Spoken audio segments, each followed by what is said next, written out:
تیری آمد سے ہر شے چمکدار لگے ہے، تیری آمد سے ہر شے چمکدار لگے ہے، یہ بزم یہ محفل گل و گلزار لگے ہے۔ اسی طرح ہم احباب چمن کو بھی خوش آمدید کہتے ہیں اور پرتپاک خیر مقدم کرتے ہیں۔ حاضرین مجلس، اب ہم باضابطہ اس نشست کا آغاز کرنے کے لیے برادر سلمان احمد کو دعوت دیتے ہیں کہ وہ آئیں اور کلام ربانی کی تلاوت سے نشست کا آغاز کریں۔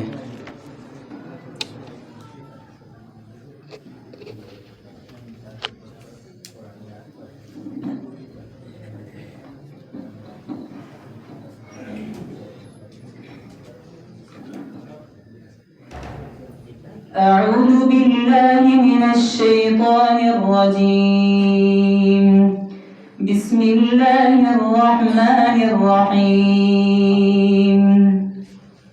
أفرأيت الذي تولى وأعطى قليلا وأكدى أعنده علم الغيب فهو يرى أم لم ينبأ بما في صحف موسى وإبراهيم الذي وفى ألا تزر وازرة وزر أخرى وأن ليس للإنسان إلا ما سعى وأن سعيه سوف يرى ثم يجزاه الجزاء الأوفى وأن إلى ربك المنتهى وأنه هو أضحك وأبكى وأنه هو أمات وأحيا وأنه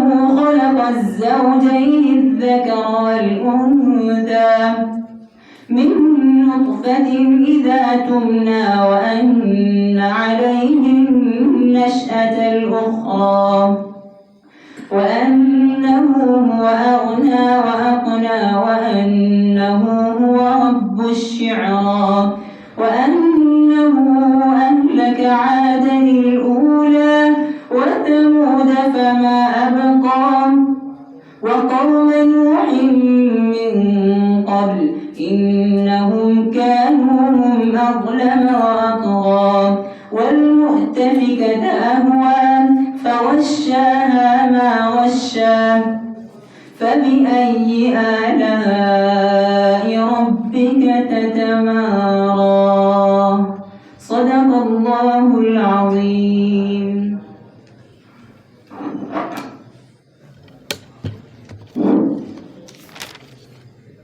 جزاکم اللہ خیراً۔ حضرات، انجمن الاصلاح کا ایک شعبہ ثقافت ہے۔ اس شعبے کے تحت طلباء کی معلومات میں اضافہ اور ان کے مطالعے میں نظم و ربط پیدا کرنے کے لیے مختلف موضوعات پر ماہرین کے محاضرات کا اہتمام کیا جاتا ہے۔ اسی سلسلۃ الذہب کی ایک کڑی آج کی یہ نشست ہے۔ احباب چمن، ذہن و روح کے سکون کے لیے، نئی معلومات کے لیے، ملک و قوم اور پورے عالم کی معلومات کے لیے مطالعہ بہت ضروری ہے۔ اسی سے علم و فضل میں اضافہ ہوتا ہے۔ کتب بینی ایک اچھی عادت ہے جس سے فطری صلاحیتوں کو نشو و نما ملتی ہے۔ یہ فرحت کا سامان بھی ہے اور تسکین کا ذریعہ بھی اور بلندی کی راہ بھی ہے۔ اسی لیے مشہور انگریزی انشا پرداز لارڈ بیکن نے کہا تھا کہ مطالعہ انسان کی شخصیت کی تکمیل کرتا ہے، اور مطالعے کے لیے کتابوں کا انتخاب اور ترتیب بڑا نازک فن ہے۔ کتابوں کی تعداد بہت بڑی ہے اور انسان کی عمر بہت محدود و مختصر۔ اس مختصر عمر میں بہت سے مفید کام کرنے ہیں۔ کتابیں مختلف اغراض سے لکھی جاتی ہیں۔ ہر کتاب ہر شخص کے لیے مفید اور کارآمد نہیں ہوتی۔ ہر چھپی ہوئی کتاب نافع نہیں ہوتی۔ پڑھنے والی کتابیں سب کی پڑھنے والی نہیں ہوتی۔ ہر کتاب عمر کی ہر منزل اور استعداد کے ہر درجے میں پڑھنے کی نہیں ہوتی۔ فن مطالعہ کی نزاکت کے سلسلے میں مفکر اسلام حضرت مولانا علی میاں ندوی رحمۃ اللہ علیہ فرماتے ہیں، مطالعہ اتنا آسان نہیں ہے کہ جس کا جی چاہے بغیر کسی ترتیب کے پڑھنا شروع کر دے۔ یہ دو دھاری تلوار ہے، اگر اس کا صحیح استعمال نہ ہوا تو وہ نقصان بھی پہنچا سکتی ہے۔ یہ ایک پل صراط ہے، اس پر بہت سبک روی اور بہت احتیاط کے ساتھ چلنے کی ضرورت ہے۔ وقت بہت کم، کام بہت زیادہ، پڑھنے کا سامان بھی روز بروز بڑھتا جا رہا ہے۔ نہر لکھی اور چھپی ہوئی چیز پڑھنے کے قابل نہر رسالہ آپ کی میز پر آنے کے لائق۔ اس سلسلے میں اپنے مخلص، تجربے کار اور خیرخواہ اساتذہ سے مشورہ کیجیے، پھر پڑھیے۔ اسی رہنمائی اور معلومات کے لیے آج کا یہ محاضرہ رکھا گیا ہے، جس کا عنوان ہے کس مرحلے میں طلباء کیا پڑھیں، موضوعات و مصنفین۔ اس پر ہم محاضرہ سنیں گے فاضل مصنف و محقق ڈاکٹر ابو صحبان روح القدس صاحب ندوی مدنی مدد اللہ سے۔ قبل اس کے کہ ہم آپ کو محاضرے کے لیے دعوت دیں، ہم آپ کا مختصر سا تعارفی خاکہ سامعین کے گوشے گزار کرنا چاہیں گے۔ ویسے ہمارے اور آپ کے لیے ڈاکٹر صاحب کی شخصیت محتاج تعارف نہیں ہونا چاہیے، تاہم شخصیت سے شناسائی کے لیے مختصراً ڈاکٹر صاحب کا سوانح خاکہ ذکر کیا جاتا ہے۔ ڈاکٹر صاحب کی ولادت باسعادت مردم خیز علاقہ منگیر میں 15 فروری 1954 عیسوی میں ہوئی۔ آپ کے والد کا اسم گرامی روح القدس تھا۔ اپنے زمانے کے بڑے عالم اور پیشے سے وکیل تھے۔ آپ کی ابتدائی تعلیم گھر پر ہوئی۔ 1964 عیسوی میں دارالعلوم ندوۃ العلماء آئے۔ 1972 میں عالمیت اور 1974 میں فضیلت کی تعلیم مکمل کی۔ پھر 1975 میں ندوے کی جانب سے پہلے ڈیلیگیشن میں آپ کو جامعہ اسلامیہ مدینہ منورہ بھیجا گیا۔ 1979 میں وہاں سے فیکلٹی آف دعویٰ سے بیچلر کی ڈگری حاصل کی۔ اس کے بعد مادر علمی دارالعلوم ندوۃ العلماء علوم عربیہ اور تفسیر و حدیث کے مدرس کی حیثیت سے وزارت الشؤون الاسلامیہ کی جانب سے بھیجے گئے۔ آپ نے تدریس کے ساتھ ساتھ تحقیق اور تصنیف و تالیف کو اپنا محبوب مشغلہ بنایا۔ اسی درمیان 2014 میں لکھنؤ یونیورسٹی سے ڈاکٹریٹ کی بھی ڈگری حاصل کی۔ آپ کے ڈاکٹریٹ کے مقالے کا موضوع تھا الاستاذ العلامہ ابو محفوظ الکریم المعصومی حیاتہ و آثارہ۔ آپ کے عربی و اردو زبان میں مضامین و مقالات اخبارات و مجلات کی زینت بنتے رہتے ہیں۔ آپ کی مشہور عربی تصنیفات و تحقیقات اور مقالات میں روائع الاعلاق شرح تہذیب الاخلاق، فصل الخطاب فی تفسیر 3 سور من الکتاب، حواشی السعدی علی مقدمۃ الشیخ عبد الحق محدث الدہلوی، تذکرۃ الشیخین، ترجمۃ موجز للامامین وتعریف موجز بالصحیحین، اخلاقیات الحرب فی السیرۃ النبویہ، تخریج حدیث، تدوین حدیث اور دیگر علوم حدیث پر بھی آپ کے کام کو قدر کی نگاہوں سے دیکھا جاتا ہے۔ آپ کی مشہور اردو تصانیف میں مولانا علیمیہ اور علم حدیث اور رسول اللہ صلی اللہ علیہ وسلم کا تعلیمی و تربیتی منہج ہے۔ ان کے علاوہ آپ کی متعدد عربی و اردو تحقیقات و تصنیفات شائع ہو کر قارئین باتمکین سے داد حاصل کر چکی ہیں۔ اسی بنا پر آج کے محاضرے کے لیے ہماری نظر انتخاب آپ ہی پر گئی۔ اب ہم ڈاکٹر صاحب سے بصد ادب و احترام درخواست کرتے ہیں کہ ہمیں اپنے قیمتی محاضرے سے مستفید فرمائیں، اور احباب سے گزارش ہے کہ اس اہم محاضرے کے پوائنٹس بھی نوٹ کریں تاکہ آپ مکمل استفادہ کر سکیں۔ آنکھ کو بیدار کر دے وعدہ دیدار سے، آنکھ کو بیدار کر دے وعدہ دیدار سے، زندہ کر دے دل کو سوز جوہر گفتار سے۔ یہاں تو بہت گرمی ہے، یہاں کیا بات ہے؟ ہم تو وہاں شہر سے آئے تو ٹھنڈک محسوس کر رہے ہیں۔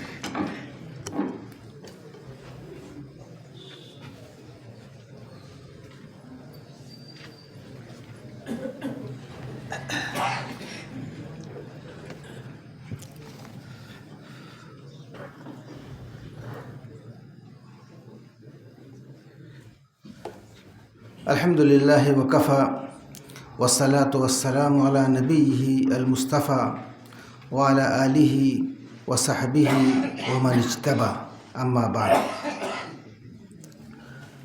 اس ہاسٹل کے ذمہ دار جناب مولانا شمیم صاحب ندوی کہاں تشریف رکھتے ہیں، اور رواق ابو الحسن کے پرانے ذمہ دار جناب ہمارے عزیز شاگرد جناب شیخ ابرار صاحب، اور مہمان خصوصی جناب ڈاکٹر نذیر صاحب۔ شیخ ابرار صاحب تو ایسا آ کر بیٹھے ہیں میز کرسی پر جیسے کہ وہ حکم کے فرائض انجام دیں گے اور کچھ نمبر وغیرہ دیں گے۔ تو بہرحال مولانا آپ بھی وہیں بیٹھ جائیں، کیا نام ہے، نذیر صاحب تو معلوم ہو ایسا کہ یہ 2 حکم ہیں یہاں پر تاکہ صحیح تحکیم ہو سکے۔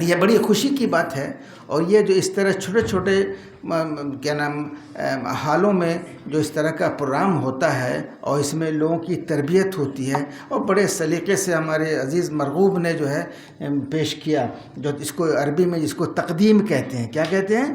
تقدیم. انہوں نے تقدیم بڑے اچھے انداز سے انہوں نے پیش کیا، یہ بڑی اچھی بات ہے. اور جس طرح سے تعارف کرانا چاہیے اس چیز کو، اور جس موضوع پر محاضر کا محاضرہ ہوگا اس موضوع کے سلسلے میں بھی انہوں نے ایک اچھی روشنی ڈالی سمجھا کے. تو بہرحال اس سے اندازہ ہوتا ہے کہ یہاں پر ہمارے جو نگراں حضرات وغیرہ کی جو دلچسپیاں ہیں، اور جو ایک تربیت کا جو ایک نظام یہاں چل رہا ہے تعلیم کا اور تربیت کا، تو ایک تو صبح کے وقت جو درسیات کا سلسلہ ہوتا ہے، وہاں درجوں کے اندر جو اپنا ہم نصاب پڑھتے ہیں اس کی اپنی جگہ پہ ایک الگ حیثیت ہے.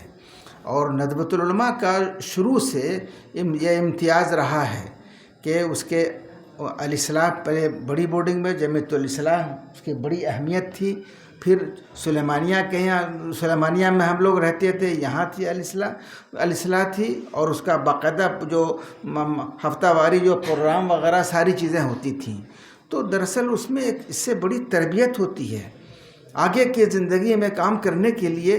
یہ اپنا ہمارے یہاں کا امتیاز ہے کہ صرف ہم جو درسیات کی کتابیں ہیں صرف اسی پر ہم اکتفا نہ کریں، بلکہ اس کے ساتھ ساتھ جو اور جس کو مطالعہ کہتے ہیں، خارجی مطالعہ، جاکہ جو جس کو آپ سیلف اسٹڈی کہہ سکتے ہیں، کہ یہ سیلف اسٹڈی بہت ضروری ہے، اور اس سے ایک راہیں نکلتی ہیں اور مطالعے کا ایک سلسلہ جو ہے شروع ہوتا ہے.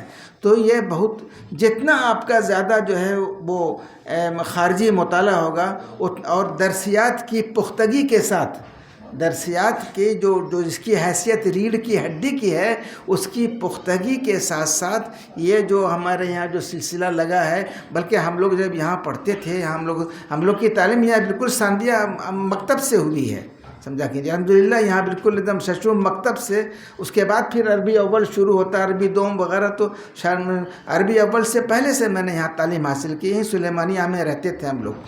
تو بہرحال وہاں آپ کیا پڑھیں، ایک وہ لگا ہوا تھا، کیا چیز، ایک عنوان لگا ہوا تھا، اور ایک اسی کے تحت جو ہے درجے کے لحاظ سے کہ عربی اول کے طلبہ یہ پڑھیں، عربی دوم کے طلبہ یہ پڑھیں، عربی سوم کے طلبہ یہ پڑھیں.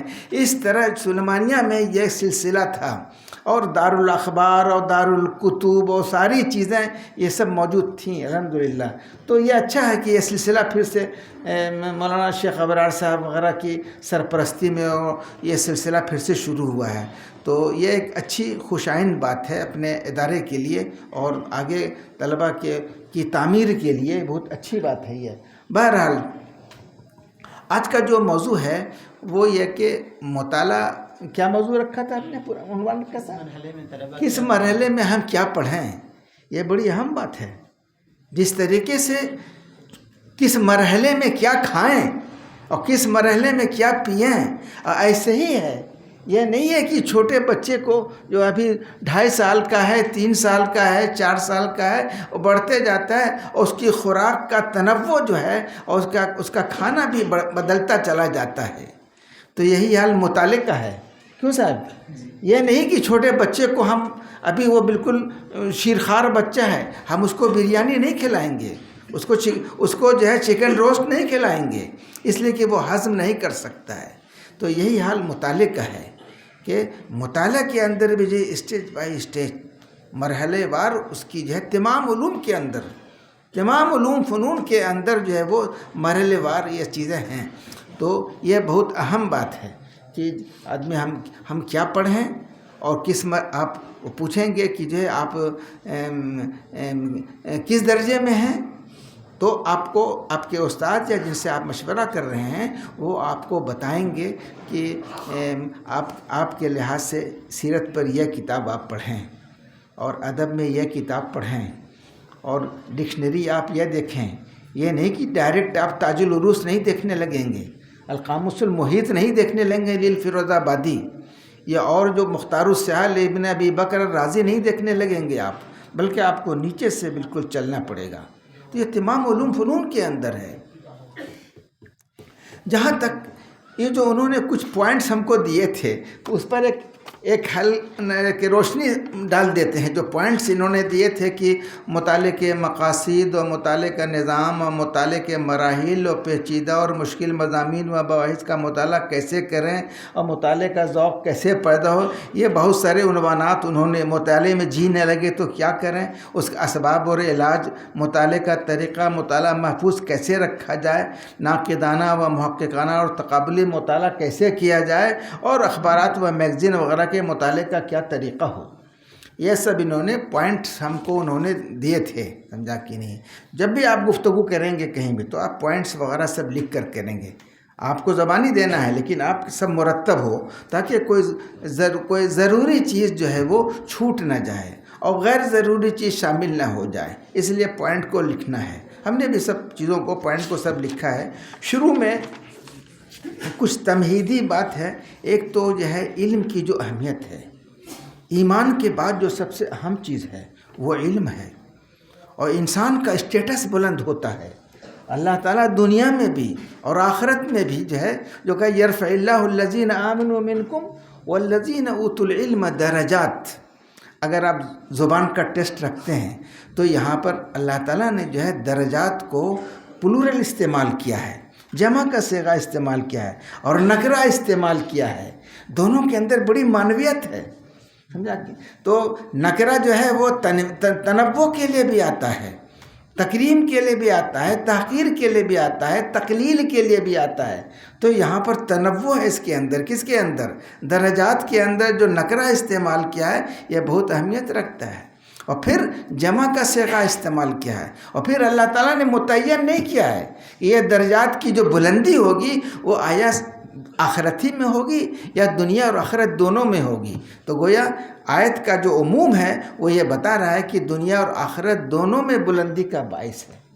یہ ایمان کے بعد جو اصل چیز ہے علم ہے. اسی لیے امام شافعی نے تو اس کو نور قرار دیا ہے. العلم نور.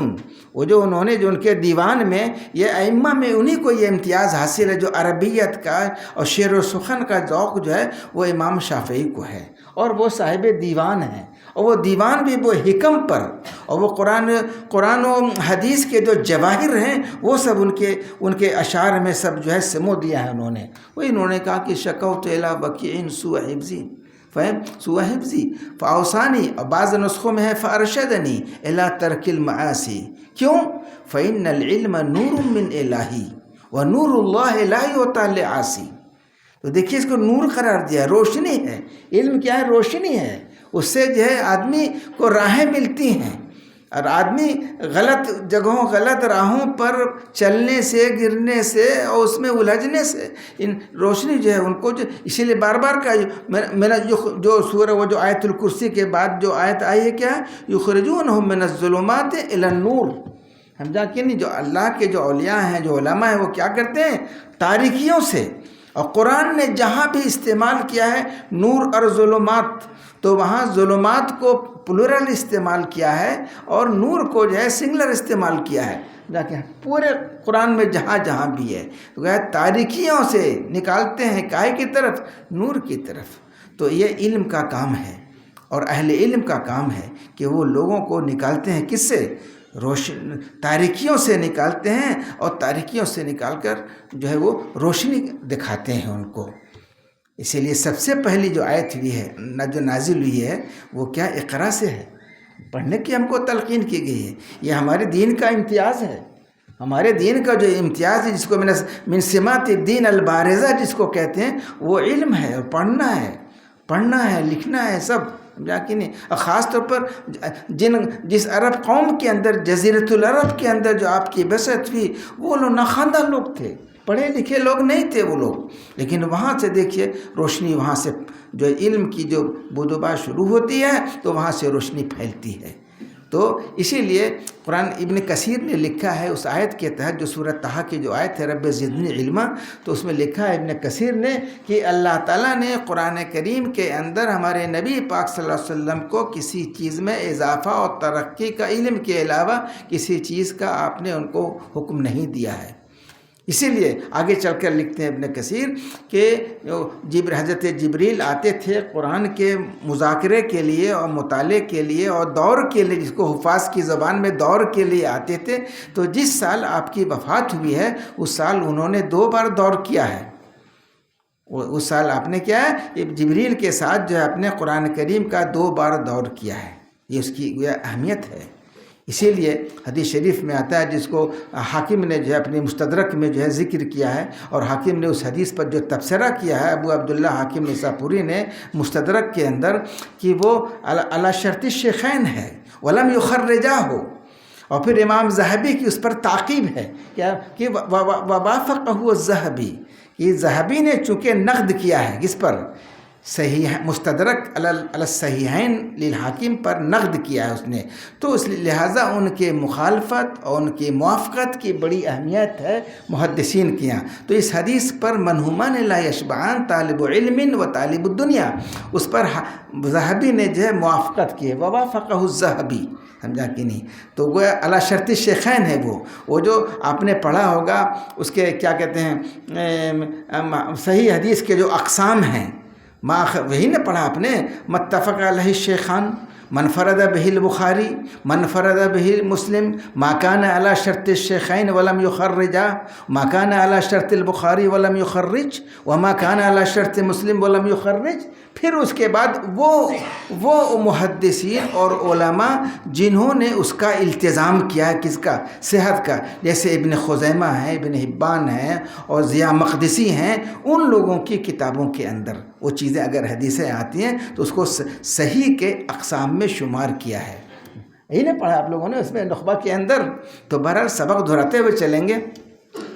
تو بہرحال یہ دیکھیے، منہومان لا یشبعان، طالب علم کبھی سیر نہیں ہوتا ہے، کبھی وہ نہیں ہوتا ہے کہ بس اب پڑھ لیا بس کافی نہیں، بلکہ فراغت کے بعد، فراغت تو اس کو ایک ذریعہ، ایک سکھا دیا جاتا ہے کہ آپ اس طرح آپ کو مطالعہ کرنا ہے.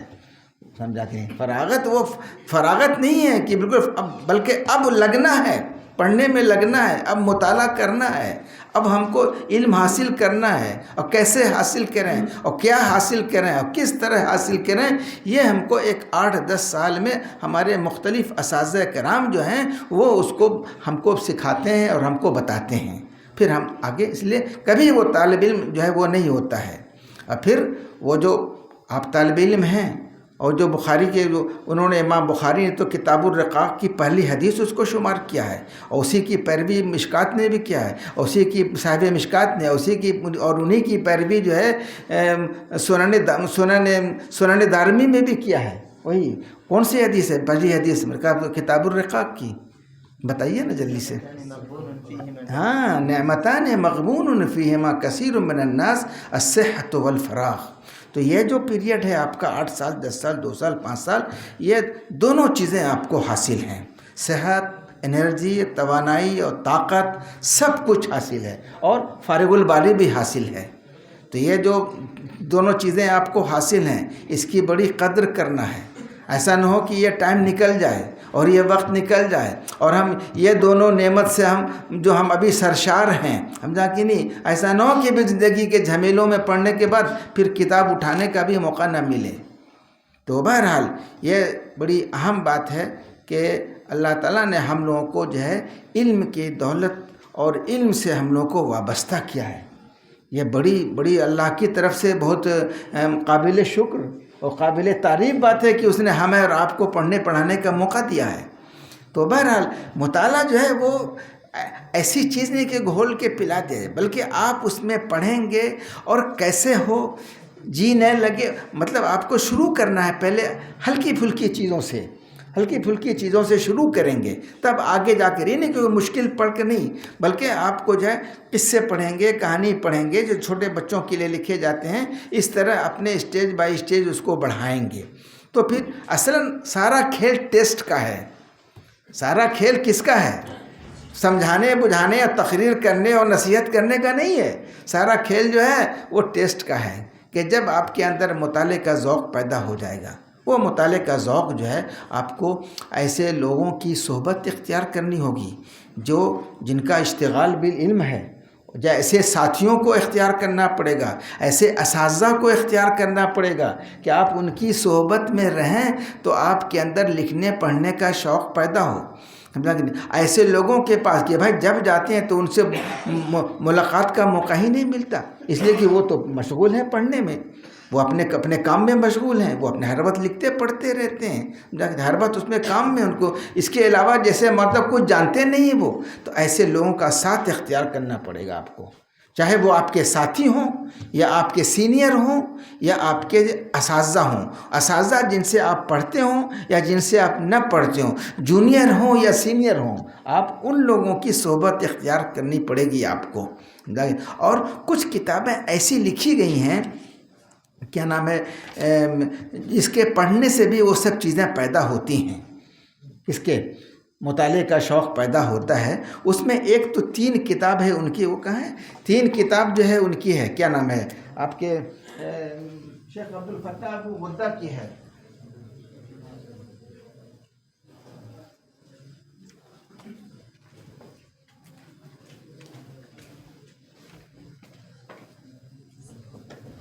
جانتا ہے بھائی،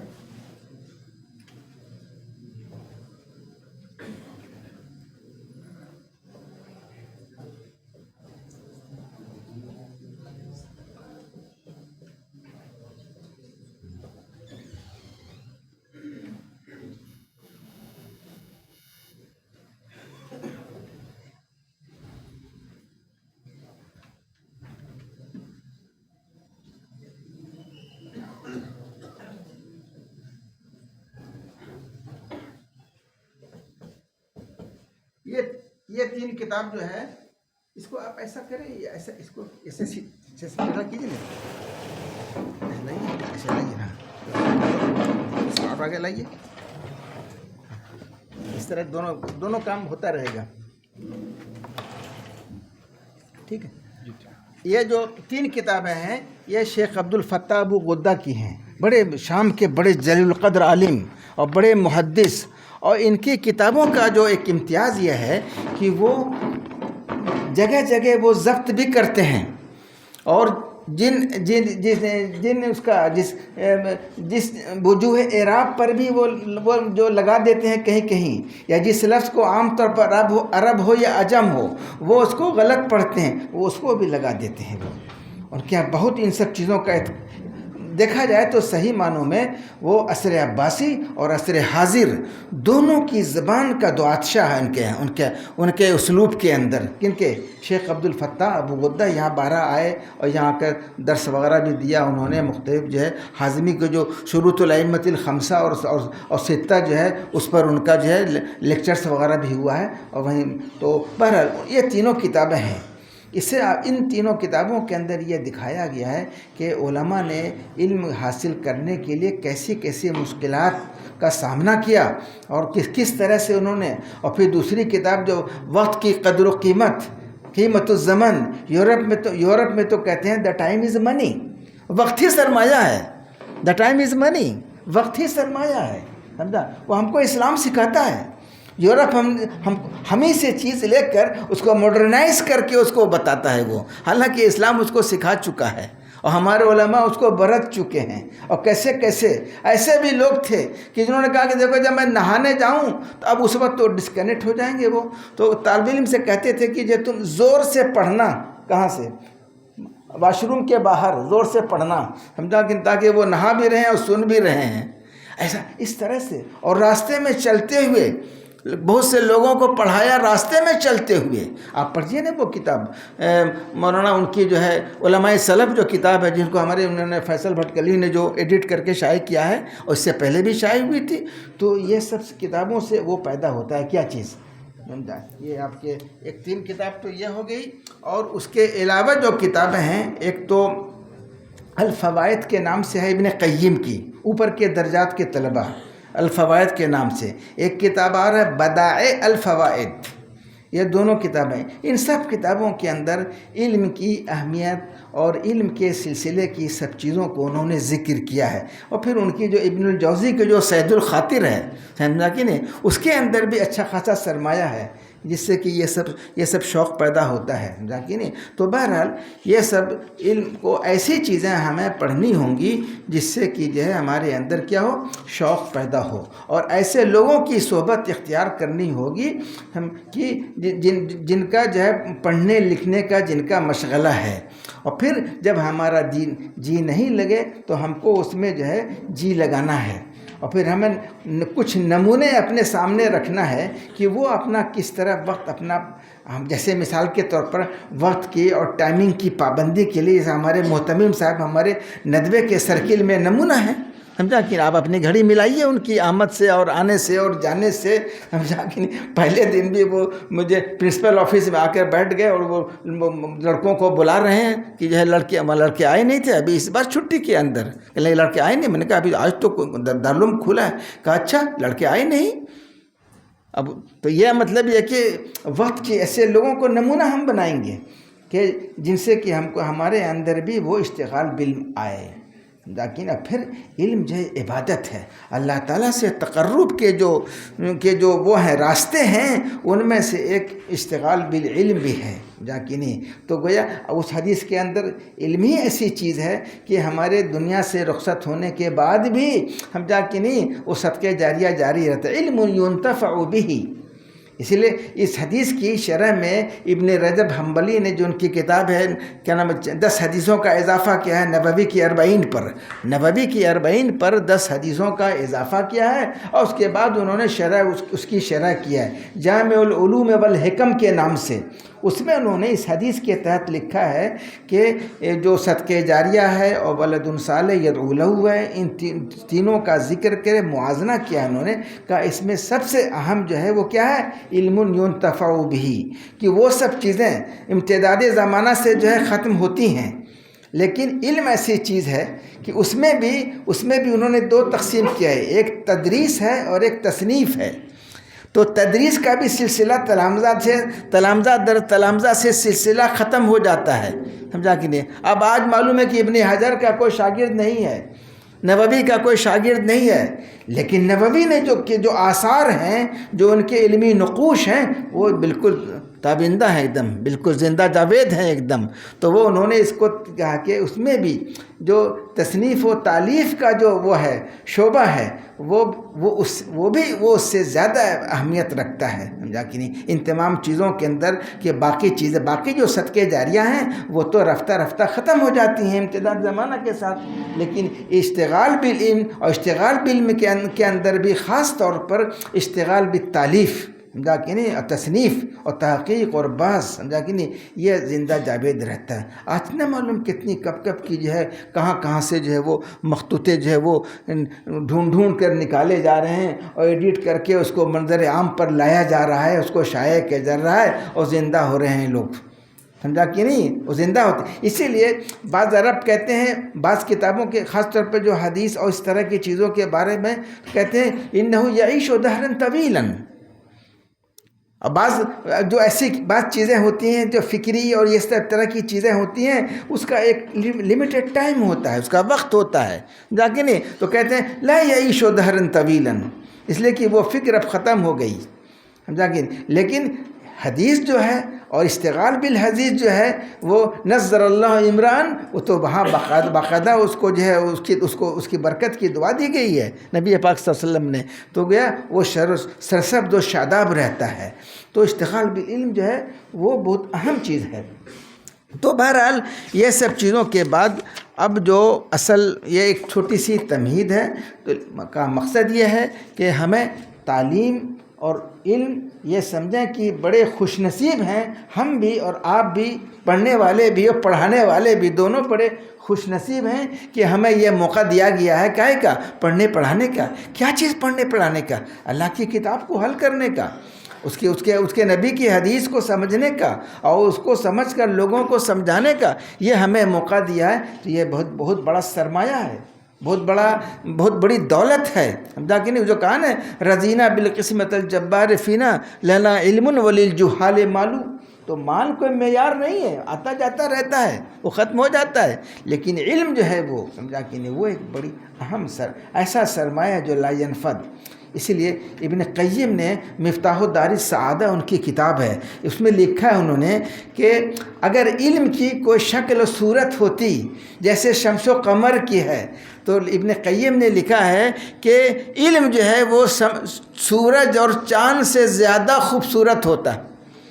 یہ عجیب بات ہے، بڑا نکتہ انہوں نے لکھا ہے کہ علم کی اگر کوئی شکل ہوتی، کوئی صورت ہوتی، جیسے ہماری آپ کی شکل و صورت ہے، تو کہہ رہے ہیں شمس و قمر کی جیسے شکل و صورت ہے، چاند کی، جو چاند کتنا خوبصورت لگتا ہے، وہ بھی 14ویں رات کا چاند، سمجھا کہ نہیں؟ اور بھی چاند جو ہے وہ چاند کے لیے کتنا شروع میں اور بیچ میں پھر اخیر میں پھر سورج اپنی تمام روشنی کے ساتھ، اور ساری اگر اس کی شکل ہوتی علم کی، تو علم جو ہے اس سے زیادہ خوبصورت اور اس سے زیادہ جو اس کے اندر جو ہے وہ ہوتی کیا چیز، اٹریکشن، اور اس کے اندر کشش ہوتی کس کے اندر، علم کی شکل و صورت کے اندر۔ اور مانوی لحاظ سے تو ہے بھائی، مانوی لحاظ سے تو ہے، سمجھا کہ نہیں؟ علم کی، اسی لیے امام بخاری کے بارے میں لکھا ہے ان کے ترجمہ نگاروں نے کہ کان آیۃ من آیات اللہ، یعنی شمس و قمر اور سمندر، چاند اور یہ اور وہ ساری چیزیں جو نشانیاں ہیں، وہ نشانیاں تو ہیں اور ختم ہو جائیں گی۔ وہ حدیث میں پڑھا ہوگا اپنے بخاری کے اندر کی جو ہے جب سورج اپنا اور چاند اپنا کام کر کے وہ سیمٹ کے ایک اس میں ہو جائے گا، یعنی کہ اس کی جو روشنی دینے کی جو صلاحیت ہے وہ ختم کر ایک جیسے کوئی چیز، کسی چیز کا کوئی ڈبہ ہو کر رہ جائے گا، یہ اس کی حیثیت ہو جائے گی جیسا کہ حدیث میں آتا ہے۔ لیکن علم جو ہے اور اہل علم جو ہیں وہ روشن ہیں، روشن رہیں گے۔ لیکن وہی کہا کہ کان آیۃ من آیات اللہ، اللہ تعالیٰ کی روشنیوں میں سے ایک روشنی تھے امام بخاری۔ تو بہرحال ہم نے اس کو 6 پوائنٹ میں اس کو وہ کیا ہے، کیا چیز، پانی ذرا دیجیے گا۔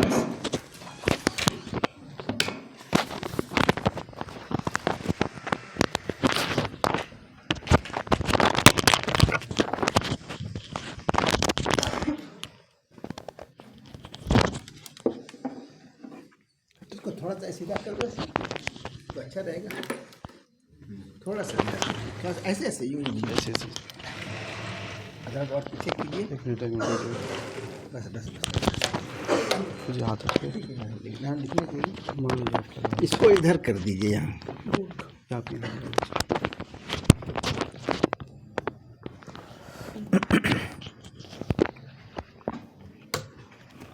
اس کو پکڑ کے اس کو یہاں کرو، یہاں پر یہاں کرو، یہ ٹھیک، ویری گڈ، ٹھیک ہے، دکھ رہا ہے آپ لوگ کو؟ تھوڑا سا سیدھا کریں، ایسے کرو ترچھا، ایسے کرو ترچھا کرو، ہاں ٹھیک، بس ٹھیک۔ اب اس کو مٹا دیجیے گا، ٹھیک ہے۔ تو 6 پوائنٹ ہیں، سمجھا کہ نہیں؟ مطالعہ قرآن، مطالعہ حدیث، مطالعہ سیرت، اور اس کے بعد مطالعہ عقیدہ و توحید، اور آپ کے انشاء اور ادب وغیرہ، اور معاجم، لغت، یہ جو آپ کے لیے بہت بنیادی جو چیزیں ہیں اور بنیادی ضروریات ہیں۔ تو مطالعہ قرآن کا میں الف با جیم دال جو ابجد حفظ ہوتی جو ہے اسی لحاظ سے میں نے بنایا ہے، الف با جیم دال، ہاں جائے تو الفاظ قرآن، سب سے اہم بات یہ ہے کہ قرآن کے جو الفاظ ہیں اسے ہمیں سمجھنا ہے، جاکہ نہیں، اس کے سمجھنے کے لیے ہمیں کیا دیکھنا ہے؟ اس کے سمجھنے کے لیے سب سے آج کل بڑی جو ہے وہ کیا نام ہے، کثیر الاشاعت کتاب ہے، ہم لوگوں نے بھی اس کو ایڈٹ کیا ہے، انشاءاللہ بھی جب ڈسپلے کی جائے گی تو انشاءاللہ آپ اس کو آپ تک پہنچے گی انشاءاللہ۔ کلمات القرآن تفسیر و بیان، یہ مصر کے حسنین محمد مخلوف کی کتاب ہے، وہ کہاں ہے؟ وہ ڈسٹر دیجیے،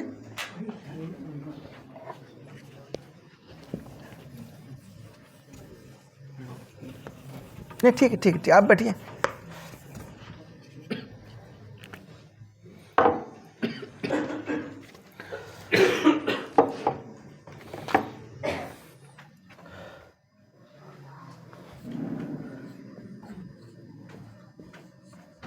اوہ سوری،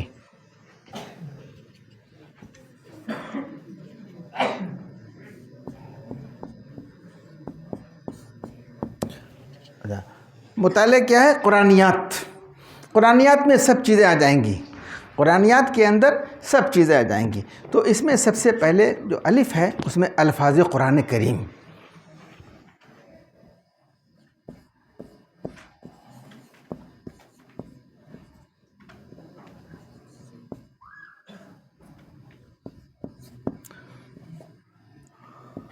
الفاظ قرآن، جو قرآن کی، جس کو کلمات القرآن بھی کہتے ہیں، مفردات القرآن بھی کہتے ہیں، اور اس کو مجاز القرآن بھی کہتے ہیں، اور اس کو تعویل القرآن بھی کہتے ہیں، اور اس کو تفسیر القرآن بھی کہتے ہیں، اور اس کو مفردات القرآن بھی کہتے ہیں۔ الگ الگ اس میں جو قرآن کی تفسیر کے لیے اور اس کے لیے الگ الگ ہیں۔ ابو عبیدہ معمر المثنیٰ نے مجاز القرآن استعمال کیا ہے۔ اب جو امام بخاری کا کتاب التفسیر میں اور قرآنی الفاظ کی توضیح و تشریح میں جو ان کا ماخذ ہے، جو ان کا سورس ہے، وہ ابو عبیدہ کی کتاب ہے مجاز القرآن۔ وہ مجاز وہ حقیقت اور بلاغت والا نہیں ہے، بلکہ یہاں پر مفردات کے معنی میں لیا ہے۔ راغب نے مفردات استعمال کیا ہے، بعد کے لوگوں نے کلمات استعمال کیا ہے، اور کچھ لوگوں نے، اکبری نے جو ہے اعراب القرآن استعمال کیا ہے۔ تو طرح طرح سے اس کے لیے استعمال کیا جاتا ہے۔ بہرحال اس میں کلمات القرآن تفسیر و بیان۔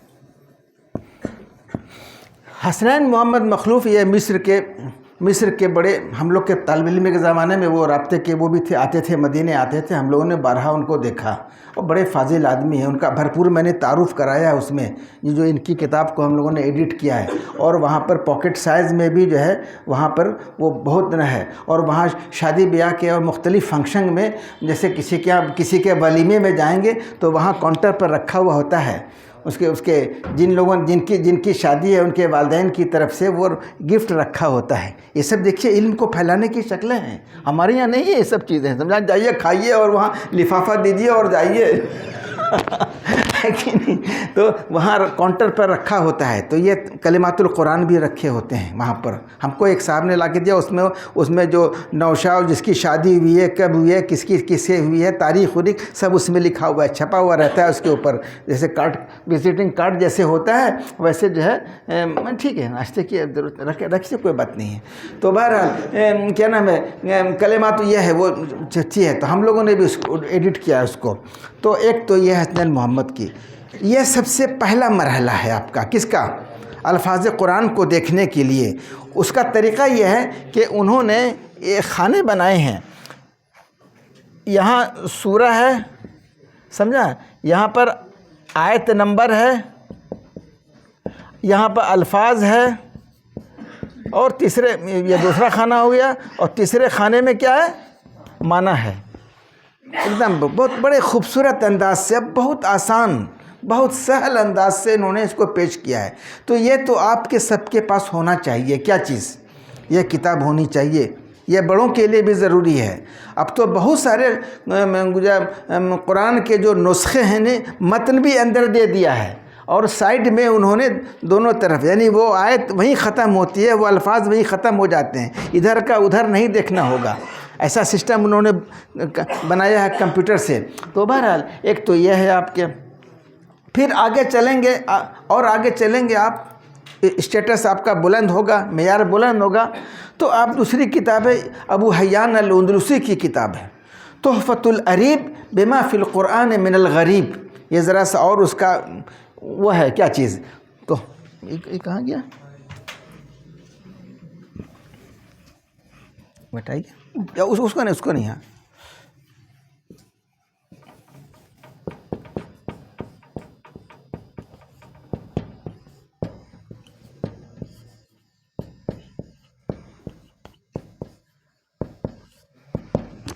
تحفۃ العریب بما فی القرآن من الغریب، یہ ان کی ابو حیان،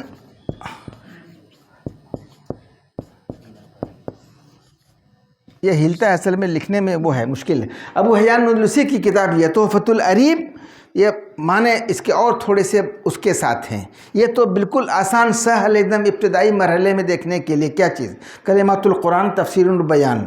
اچھا، آگے چل کر پھر آپ کو مزید اور بڑھانا ہے، تو ایک تو ان کی کتاب ہے آپ کے ترکمانی کی کتاب ہے بہجت العریب، یہ بہت بڑے محقق ہیں اور بڑے فاضل ہیں۔ یہ بہجت العریب لما فی الکتاب العزیز من الغریب، یہ آپ کے 8ویں صدی کے ہیں، یہ کون آپ کے الترکمانی، سمجھا؟ تو بہرحال ان میں سے کوئی ایک کتاب لے لیں، چاہے ابو حیان والی کتاب دیکھ لیجئے، چاہے ترکمانی والی کتاب دیکھیے، آگے چل کر راغب کی مفردات القرآن دیکھیں اس کو، لیکن اس کا انداز جو ہے وہ اس کے مقابلے میں جو صاحب مختار الصحاح ہیں ابن ابی بکر الرازی، ان کی جو ہے تفسیر القرآن کے نام، تفسیر و غریب القرآن، تفسیر و غریب القرآن جو ہے وہ ہے، یہ دیکھیں۔ اس کے بعد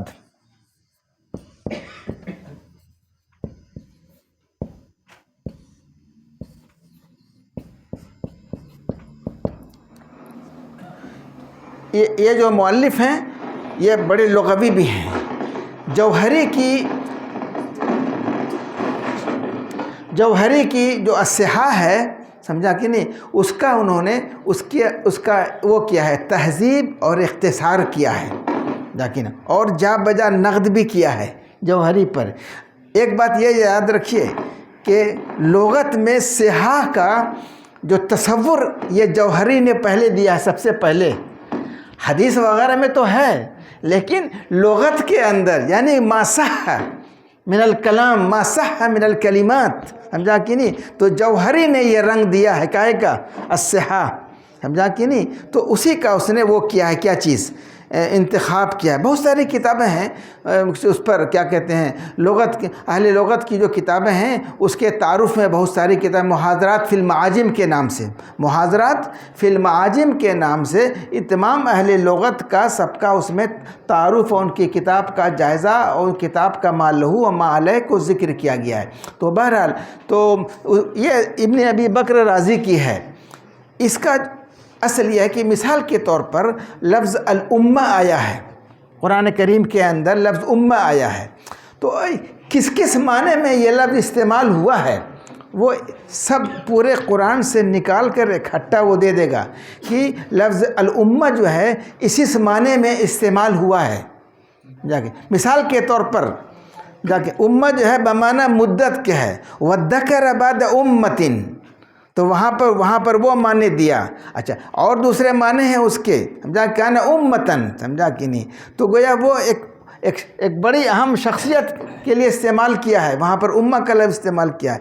تو اس طرح اور بھی جو الفاظ ہیں قرآن کے کس کس معنی میں کہاں کہاں اور کیسے کیسے استعمال ہوا ہے، اس کو انہوں نے جو ہے ابن ابی بکر رازی نے، یہ ترکی میں چھپی ہے، میں وہاں جدہ سے اس کو لایا تھا، کسی نے اس پر ڈاکٹریٹ کیا ہے وہاں پر استنبول سے یا جہاں سے بھی کیا ہو، تو وہیں ترکی میں اس کا نسخہ تھا، اس کا کس کا، ابن ابی بکر رازی کا۔ یہ بڑے فاضل آدمی ہیں۔ ایک کتاب اور ہے ان کی، اسئلہ و اجوبہ فی القرآن الکریم، کہ قرآن کریم کے یا تو خود انہوں نے سوالات قائم کیے ہیں یا ان کے تلامذہ نے سوالات قائم کیے ہیں، جیسے قالا وَإِن قُلْتَ قُلْتُ، سمجھا کہ ایسے ہے نا، تو اسی طرح سے انہوں نے سوال و جواب قائم کیا ہے۔ سوال و جواب جو ہے مشکلات قرآن کے سلسلے میں ہے، اس آیت کا اور اس لفظ کا اعراب کیا ہوگا اور اس کے کیا معنی ہیں اور اس کی کیا تفسیر بیان کی جائے، تو اس طرح انہوں نے سوالات قائم کیے ہیں اور اس کا انہوں نے جواب دیا ہے۔ تو وہ کتاب بھی ہمارے کو سمجھنے کے لیے بڑی ضروری ہے، سمجھا کہ نہیں، سوال و جواب کی شکل میں، اسئلۃ القرآن و اجوبتھا کے نام سے ہمارے پاس، ہم لوگ لے کے آئے تھے وہاں سے، جدہ سے لائے تھے، ہم ابھی چند سال پہلے گئے تھے تو وہاں سے لائے تھے۔ تو آپ کے پاس دیکھیے مطالعے کا وہ آپ کے پاس ایک سرمایہ بھی ہونا چاہیے، آپ کے پاس جو منتھلی جو آپ کے پاکٹ منی کے لیے جو آتا ہے اس میں سے آپ کو نکالنا ہوگا کچھ کیا چیز، اور نکال کر اپنے استادوں کے مشورے سے کہ ہم کون سی ڈکشنری لیں اور کون سی کتاب لیں اور کون سی شرح لیں اور کون سی سیرت کی کتاب لیں، تو یہ آپ کا رفتہ یہ 4 سال 5 سال 8 سال کے اندر اچھا خاصا ایک الماری آپ کی تیار ہو جائے گی۔ ایسا نہیں کہ وہاں سے آئے ہیں اور بالکل خالی ہاتھ جھاڑ کے یہاں جا رہے ہیں، معلوم ہے کہ کوئی کتاب بھی نہیں ہے، نہ کتاب ہے، نہ کتاب خواں ہے، نہ کتاب ہے، ایسا نہیں ہے۔ تو آپ کو جو ہے اپنے پاکٹ منی سے آپ کو اس میں سے کاٹ کر، سمجھا کہ نہیں، وہ شام کا ناشتہ اس میں کبھی کیا کبھی نہیں کیا، سموسہ کھایا نہیں کھایا، سمجھا کہ نہیں، اس میں سے آپ کو سب کو جمع کرنا ہوگا، اور جمع کر کے آپ کو یہ سب آپ کے اندر اس سے گاہے بگاہے آپ اس کو آپ دیکھیں گے، گھر جائیں گے، چھٹی میں ہوں گے تو کچھ تو آپ دیکھیں گے، جی نہیں لگ رہا ہے، دیکھیں گے، کتاب دیکھیں گے،